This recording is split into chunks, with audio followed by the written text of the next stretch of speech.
Hello my children, welcome to all of in Pandey tutorial. जैसा कि बेटा हम आप लोगों को कुछ इम्पॉर्टेंट यूजेस पढ़ा रहे हैं, जिसमें अब तक हमने कई इम्पॉर्टेंट यूजेस को पढ़ा रखा है, जैसे nothing better, fight better, ills, will do, will have, और भी कुछ इम्पॉर्टेंट यूजेस हमने पढ़ा रखा है। जो बच्चे अब तक न पढ़े हों वो जाकर प्लेलिस्ट में देख सकते हैं।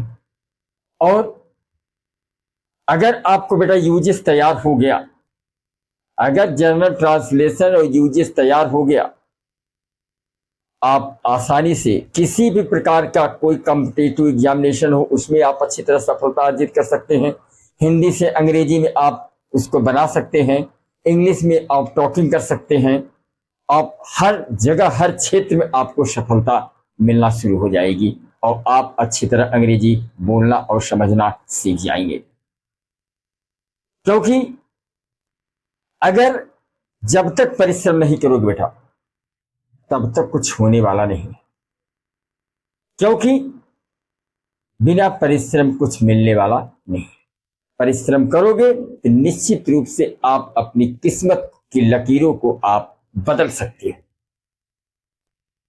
और खुद अपनी तकदीरों को आप बना सकते हो। और केवल हार मान के बैठ जाओगे कि हमसे कुछ नहीं होगा, हम अंग्रेजी नहीं बोल सकते, हम अंग्रेजी नहीं लिख सकते, अंग्रेजी नहीं पढ़ सकते, तो कभी भी अंग्रेजी न बोलने आएगी, न लिखने आएगी, न समझने आएगी। इसलिए आप जो है खुद मेहनत करिए और मेहनत से पढ़िए, निश्चित रूप से आपको सफलता मिलेगी। ये कहा भी गया है कि यकीन कर तू बदल सकता है, यकीन कर तू बदल सकता है अपनी किस्मत की लकीरों को, यकीन कर तू बदल सकता है अपनी किस्मत की लकीरों को। लिखने वाले खुद ही लिखते हैं आजकल अपनी तकदीरों को। तो चलिए इन्हीं शब्दों के साथ आज हम आप लोगों को कुछ इंपॉर्टेंट यूजेस पढ़ाने चल रहे हैं, जैसे लेस्ट, माइट, मे हैव और मे हैव टू का प्रयोग कब और किन परिस्थितियों में किया जाता है। इसको आप पेन कॉपी लीजिए और नोट्स भी आप बनाते चलिए। तो पहला, लिस्ट का प्रयोग कब और किन परिस्थितियों में किया जाता है। तो जब हिंदी वाक्य में बेटा कहीं ऐसा न हो, जब हिंदी वाक्य में कहीं ऐसा न हो लगा हो, ऐसे वाक्यों में लिस्ट का प्रयोग करना चाहिए। जैसे कहीं ऐसा न हो वह असफल हो जाए, कहीं ऐसा न हो कि हम गिर जाएं, कहीं ऐसा न हो कि हम कभी न मिले, कहीं ऐसा न हो वह रास्ता भटक जाए, कहीं ऐसा न हो वह धूम्रपान छोड़ दे। इस तरह का वाक्य आए तो वहां पे हम लिस्ट का प्रयोग करते हैं। तो चलिए पहला हम पढ़ते हैं लिस्ट का प्रयोग। लिस्ट, लिस्ट का प्रयोग कब और किस परिस्थिति में किया जाता है। जब हिंदी वाक्य में कहीं ऐसा न हो, जब हिंदी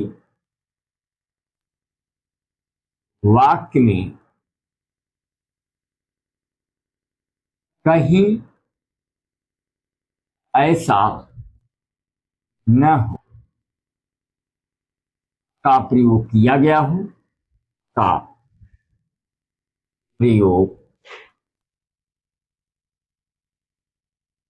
किया गया हो,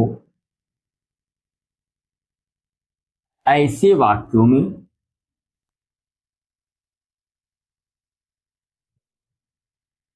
ऐसे वाक्यों में लिस्ट का प्रयोग किया जाता। एग्जाम्पल ले लेते हैं, जैसे कहीं ऐसा न हो वह असफल हो जाए, कहीं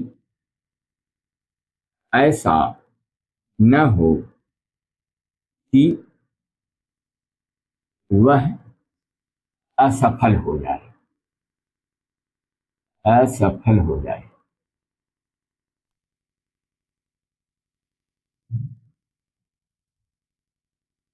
यहां वाक्य में क्या लगा है, कहीं ऐसा न हो, कहीं ऐसा न हो लगा हुआ है, इसलिए इसमें किसका प्रयोग होगा?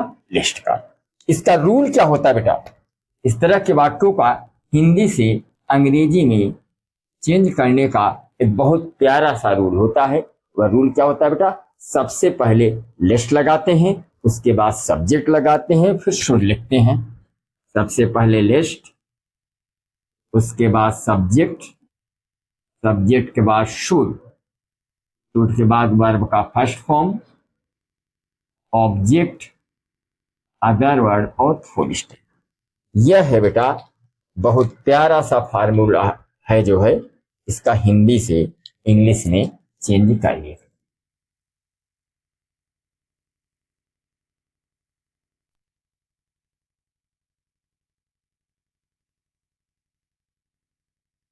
यह प्यारा सा फार्मूला है। आप इसी फार्मूले के माध्यम से इस तरह के वाक्यों को आप हिंदी से अंग्रेजी में चेंज कर सकते हैं। जैसे कहीं ऐसा ना हो तो वह असफल हो जाए, इसमें कहीं ऐसा ना हो के लिए क्या लगा देंगे? लिस्ट। क्या लगा देंगे बेटा? लिस्ट। सबसे पहले कहीं ऐसा ना हो, इतने के लिए क्या लगा देंगे? लिस्ट। उसके बाद क्या लगेगा? सब्जेक्ट। सब्जेक्ट क्या है? वह का अंग्रेजी ही। उसके बाद क्या लगता है? शुड। उसके बाद असफल का होता है fail. List, he, should, fail. और भी एग्जाम्पल जैसे ले लेते हैं, जैसे कह दें कहीं ऐसा ना हो कि हम गिर जाएं, कहीं ऐसा न हो कि हम गिर जाए। यहां पर कहीं ऐसा न हो के लिए क्या लग जाएगा? यहां पर कहीं ऐसा न हो कि के लिए क्या लग जाएगा? लिस्ट।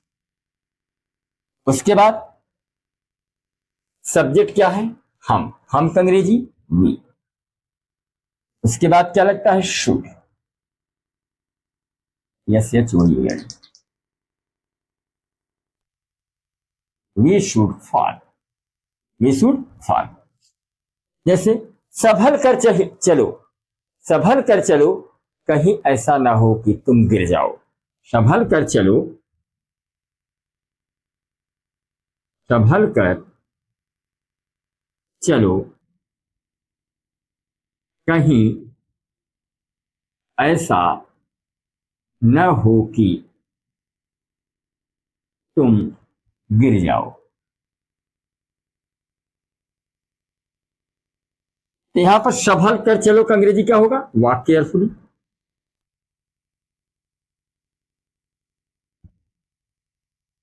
Walk carefully. अब कहीं ऐसा ना हो कि के लिए क्या हो जाएगा? लिस्ट। लिस्ट। उसके बाद तुम का अंग्रेजी you should fall, you should fall.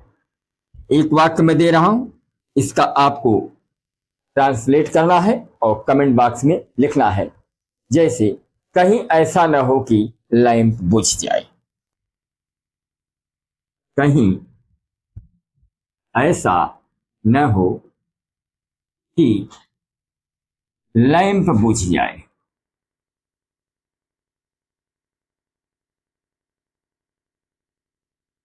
Lamp बुझ जाए।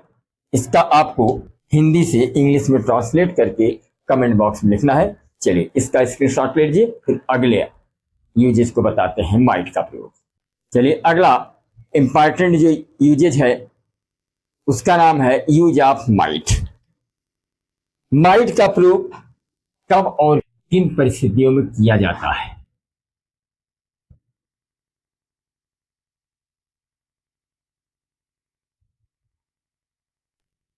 Use of might. माइट का प्रयोग कब और किन परिस्थितियों में बेटा किया जाता है? जहां कार्य के होने की संभावना हो वहां पर माइट या मे का प्रयोग किया जाता है। जैसे हो सकता है वह आज लौट आई, हो सकता है पिताजी आज तुम्हें डांटे, हो सकता है आज बारिश हो या आज बारिश हो भी सकती है। इस तरह का वाक्य आए तो वहां पर बेटा हम माइट या मे का प्रयोग करते हैं। यानी आप कह लीजिए कि जहां कार्य के होने की संभावना हो वहां पर माइट का प्रयोग किया जाता है। जहां पर कार्य के होने की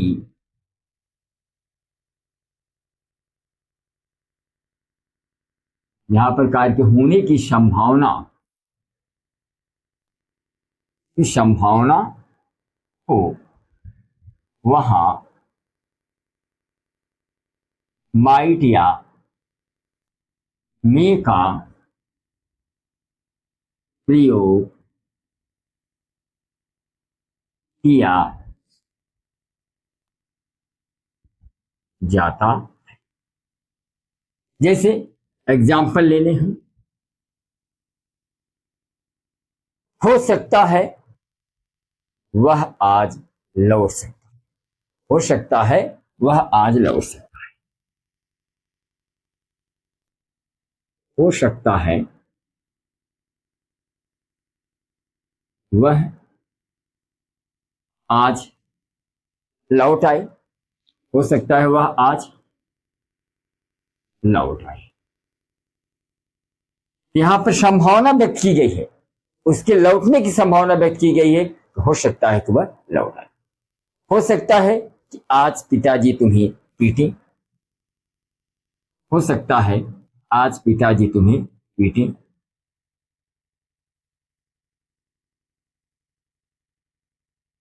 हो सकता है कि आज तुम्हें पिताजी पीटे। आज पिताजी तुम्हें पीटे। यहां भी संभावना व्यक्त की गई है, पिताजी पीट भी सकते नहीं भी पीट सकते। तो इस तरह के वाक्यों में बेटा हम माइट या मे का प्रयोग कर सकते हैं। इसका रूल क्या है? बहुत प्यारा सा रूल है। इस तरह के वाक्यों को हिंदी से इंग्लिश में चेंज करने का बहुत प्यारा सा रूल है। वह क्या है? Subject plus might, subject plus might plus verb का first form, object, other word, full stop. ये रूल बेटा या फार्मूला कब लगता है? जब किसी हिंदी वाक्य में कार्य के होने की संभावना हो। ऐसे वाक्यों को हिंदी से इंग्लिश में चेंज करने का इस सूत्र या फार्मूला है। जैसे यहाँ क्या है? हो सकता है वह आज लौट आई। यहाँ सब्जेक्ट क्या है? इस वाक्य में सब्जेक्ट क्या है? वह है। कौन लौट आए? वह लौट आए। यहाँ पर सब्जेक्ट क्या है? ही। उसके बाद क्या लगेगा? Might, he might, he might. उसके बाद वर्ब क्या है? लौटना, लौटना का रिटर्न, ही माइट रिटर्न। और आज का अंग्रेजी today, he might return today. हो सकता है आज पिताजी तुम्हें डांटे। यहां भी किसका होगा? Father might beat you. क्या हो जाएगा? Father might beat you. यहां पर सब्जेक्ट क्या है? पिताजी। पिताजी क्या होगा? फादर। उसके बाद माइट, क्रिया क्या है? पीटना का अंग्रेजी beat, father might beat you.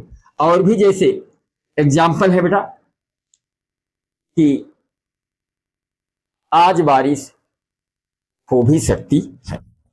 आज बारिश हो भी सकती है। आज बारिश, आज बारिश हो भी सकती है।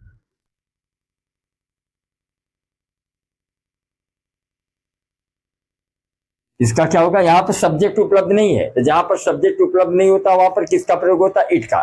देखिए इट का प्रयोग कहाँ और किन परिस्थितियों में किया जाता है, मैंने इसको पढ़ा रखा है। और जो बच्चे अब तक न पढ़े हो जाकर प्ले लिस्ट में देखें, इट का प्रयोग कहाँ और किन परिस्थितियों में किया जाता है, मैंने विधिवत पढ़ा रखा है, उसको जरूर देखें। यहाँ पर सब्जेक्ट उपलब्ध नहीं इसलिए इट का प्रयोग हुआ। It might, it might rain today, it might rain today. It might rain today. एक वाक्य में दे रहा हूं जिसका आपको ट्रांसलेट करना है और कमेंट बॉक्स में लिखना है। तो वह अपनी बुरी आदतें छोड़ भी सकता है। वह अपनी बुरी आदतें छोड़ भी सकता है। एक वाक्य और है, उसको भी आप करिएगा। हो सकता है कि परिंदे घोंसलों में लौट आए। हो सकता है कि परिंदे घोंसलों घोंसलों में लौट आए। परिंदे माने वही बर्ड बेटा। अब इसका जो है ट्रांसलेट करेंगे और कमेंट बॉक्स में लिखेंगे। चलिए इसका स्क्रीनशॉट ले लीजिए, फिर अगला लीजिए। अगला इंपॉर्टेंट जो यूज है वह है may have. Use of may have.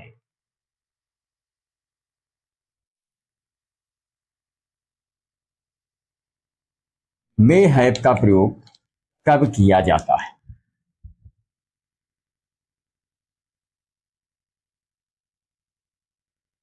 आप कह सकते हैं मे हैव का प्रयोग भी संभावना वाले वाक्यों में किया जाता है। मे हैव का प्रयोग भी संभावना वाले वाक्यों में किया जाता है। इसका प्रयोग भी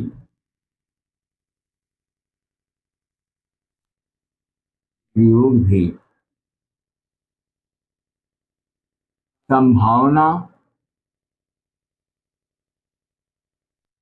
वाले वाक्यों में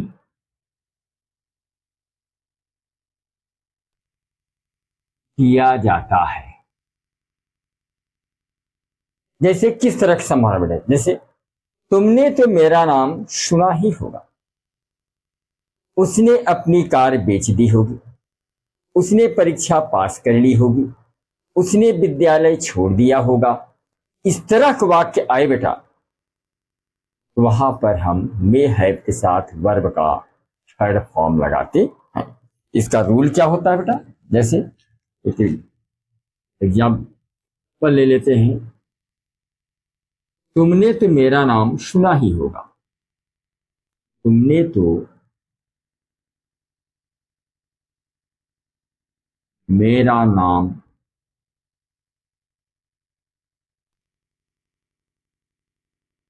सुना ही होगा।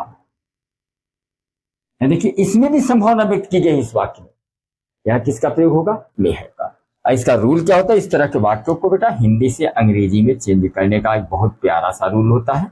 वह रूल क्या है बेटा? सबसे पहले हम सब्जेक्ट लिखते हैं। क्या लिखते हैं? सब्जेक्ट। उसके बाद मे है। मे है के बाद वर्ब का third form object, other word plus full stop. यही है इसका हिंदी से इंग्लिश में चेंज करने का बहुत ही प्यारा सा फार्मूला है।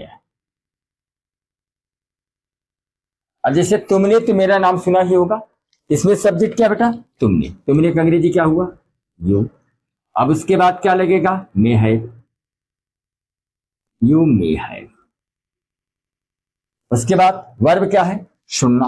सुनना का अंग्रेजी क्या होता है? हियर। हियर का third form heard. Heard my name. Heard my name. और भी एग्जाम्पल लेते हैं। जैसे पहले उसने अपनी कार बेच दी होगी। उसने अपनी कार बेच दी होगी। इसमें भी संभावना व्यक्त की गई है। यहां भी किसका प्रयोग होगा? मे का। तो उसने का अंग्रेजी ही मे है। ही मे है। सबसे पहले सब्जेक्ट हुआ, उसके बाद मे है। बेचना का अंग्रेजी सेल, सेल का थर्ड फॉर्म शोल्ड।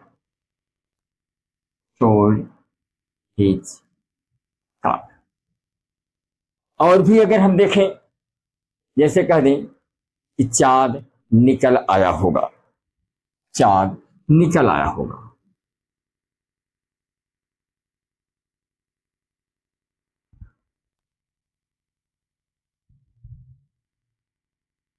आया हो, यहां करता क्या है, चांद का अंग्रेजी द मून। द मून में है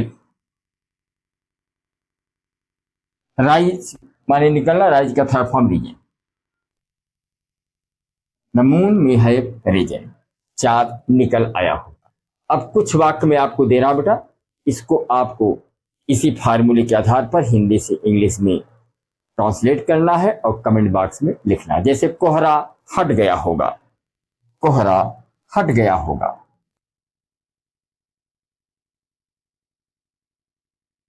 कोहरा हट गया होगा। एक वाक्य को यह करना है आपको हिंदी से इंग्लिश में ट्रांसलेट, और एक वाक्य मैं दे रहा हूं, उसने मुझे बहुत याद किया होगा। उसने मुझे बहुत याद किया।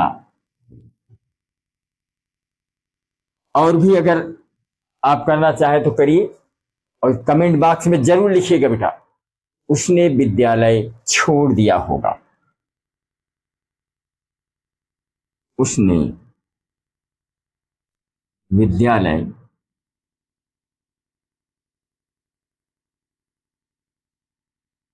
छोड़ दिया।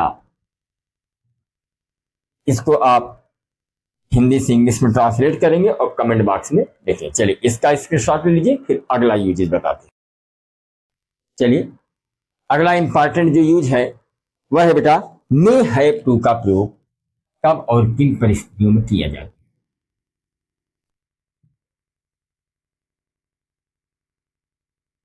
मे हैव टू का प्रयोग किन परिस्थितियों में करते हैं, कब करते हैं। जब हिंदी वाक्यों में पढ़ सकता है, जब हिंदी वाक्यों में पढ़ सकता है का प्रयोग होता है बेटा, ऐसे वाक्यों में हम मे हैव टू का प्रयोग करते हैं। जैसे तुम्हें इंतजार करना पड़ सकता है, मुझे आज घर जाना पड़ सकता है, उसे आज घर लौटना पड़ सकता है। इस तरह के वाक्य आए वहां पर हम मे हैव टू का प्रयोग करते हैं।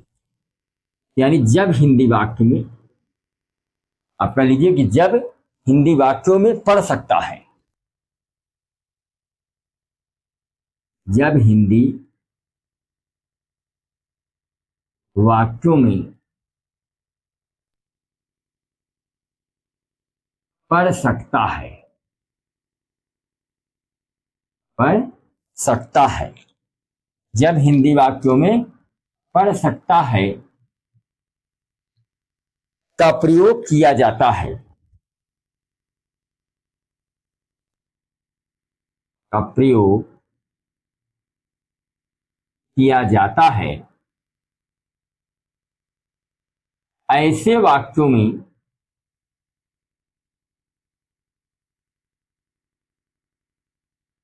ऐसे वाक्यों में मे हैव टू का प्रयोग किया जाता है। मे हैव टू का प्रयोग किया जाता है। जैसे एग्जाम्पल ले लेते हैं बेटा, हमने कहा कि तुम्हें इंतजार करना पड़ सकता है।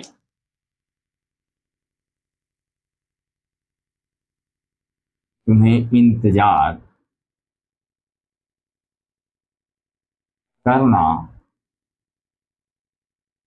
पड़,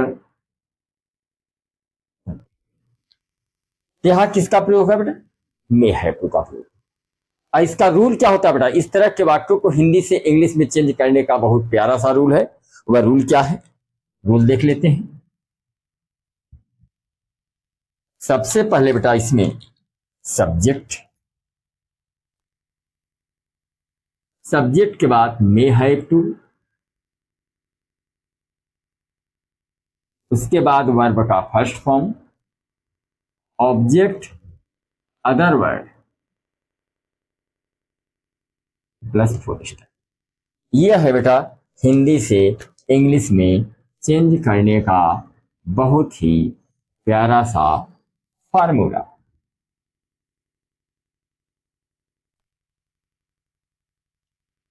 जैसा हमने कहा तुम्हें इंतजार करना पड़ सकता है, यहां पे तुम्हें का अंग्रेजी क्या होगा? सबसे पहले सब्जेक्ट, सब्जेक्ट तुम्हें का अंग्रेजी यू, उसके बाद क्या लगेगा? May have to, you may have to. क्रिया क्या है? इंतजार करना, wait, you may have to wait, ये हो गया। और भी आपको एग्जाम्पल जैसे ले लीजिए, मुझे आज घर लौटना पड़ सकता है, मुझे आज घर लौटना पड़ सकता है, मुझे आज घर लौटना पड़ सकता है। यहां पर सब्जेक्ट क्या होगा? मुझे, मुझे का अंग्रेजी क्या होगा? I, I may have to, I may have to, I may have to return, I may have to, लौटना का अंग्रेजी क्या होगा? Return, I may have to return, R E T U R, return home, return to home, आज का अंग्रेजी to. I may have to return, I may have to return to home today, मुझे आज घर लौटना पड़ सकता है। अब इसके बाद और भी एग्जाम्पल अगर लेना चाहें तो ले लीजिए कि तुम्हें अपना रास्ता बदलना पड़ सकता है, या तुम्हें इन खाना बनाना पड़ सकता है। इस तरह का वाक्य आए तो हाँ हम किसका प्रयोग करते हैं? May have to. जैसे तुम्हें खाना बनाना पड़ सकता है, तुम्हें आज खाना बनाना पड़ सकता, क्या हो जाएगा? You may have to, you may have to cook the food, cook the food, और आज का अंग्रेजी टुडे। तो समझ गए? एक वाक्य मैं आपको दे रहा हूं जिसको आपको हिंदी से इंग्लिश में ट्रांसलेट करना है और कमेंट बॉक्स में लिखना है। जैसे तुम्हें अपना रास्ता बदलना पड़ सकता है, तुम्हें अपना रास्ता बदलना पड़ सकता है, तुम्हें अपना रास्ता बदलना पड़ सकता है। और एक देख लीजिए कि मुझे अकेले रहना पड़ सकता है, मुझे अकेले रहना पड़ सकता है। इसका बेटा इसी सूत्र के माध्यम से हिंदी से इंग्लिश में ट्रांसलेट करेंगे और कमेंट बॉक्स में लिखेंगे। फिर अगले इंपॉर्टेंट यूजेस को हम अगली वीडियो में बताते हैं।